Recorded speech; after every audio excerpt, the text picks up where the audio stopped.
గోదావరి వరద 57 అడుగులు చేరుకుంది.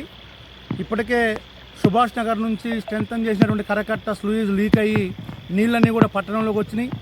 అలాగే దేవాలయం దగ్గర ఉన్నటువంటి విస్తా కాంప్లెక్స్ దగ్గర ఉన్నటువంటి స్లూయిజ్ దగ్గర మోటార్లు ఆగిపోవడంతో అక్కడ అన్నదాన సత్రం అంతా కూడా మునిగిపోయినటువంటి పరిస్థితి కనబడతా ఉంది. ఈ రకంగా ప్రభుత్వం పాలకుల యొక్క నిర్లక్ష్యం ఫలితంగా ఇవాళ భద్రాచలం పట్టణం ముంపుకు గురయ్యేటువంటి ప్రమాదం కనబడతా ఉంది. దీన్ని సిపిఎం పార్టీగా మేము తీవ్రంగా ఖండిస్తూ ఉన్నాం.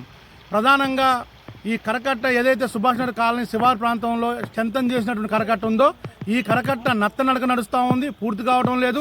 ఇటు ఇరిగేషన్ అధికారులు అలాగే నేషనల్ హైవే అధికారుల మధ్య సమన్వయం లోపం వల్ల ఇక్కడ కరకట్ట హైవే రోడ్డుని వేసే దాంట్లో నిర్లక్ష్యం వ్యవహరించారు.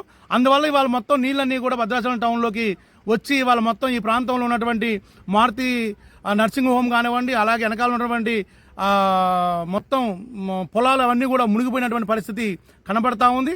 అందుకోసం తక్షణమే మన రాష్ట్ర ప్రభుత్వం ఈ కరకట్టని పూర్తి చేసే పద్ధతిలో చర్యలు తీసుకోవాలని చెప్పేసి మేము కోరుతా ఉన్నాం.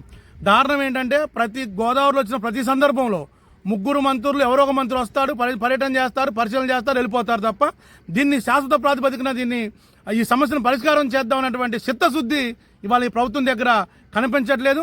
ఇప్పటికైనా ఈ ప్రభుత్వం తక్షణమే ఈ కరకట్టకు సంబంధించినటువంటి పూర్తి చర్యలు తీసుకొని ఈ కరకట్ట నిర్మాణాన్ని పూర్తి చేయాలని చెప్పేసి కూడా ఈ సందర్భంగా మేము కోరుతా ఉన్నాం. అదేవిధంగా అధికారులు ఇవాళ కరకట్ట స్లూయిజుల దగ్గర నీళ్లు లీక్ అయ్యి నీళ్లు మొత్తం కూడా ఇబ్బంది అవుతున్న పరిస్థితుల్లో సరిగ్గా మోటార్లు వేసే సమయానికి మోటార్లు చెడిపోతూ ఉన్నాయి. మళ్ళీ మోటార్లు తెచ్చే లోపు ఇవాళ మొత్తం ముంపుకు గురయ్యేటువంటి పరిస్థితి కనబడతా ఉంది. కాబట్టి తక్షణమే ఏదైతే ముందస్తు చర్యలు తీసుకోవాలో ఆ చర్యలు తీసుకోవడంలో కూడా ఇవాళ అధికారులు అలసత్వం వహిస్తున్నటువంటి పరిస్థితి కనబడతా ఉంది. ఇది సరైనది కాదు.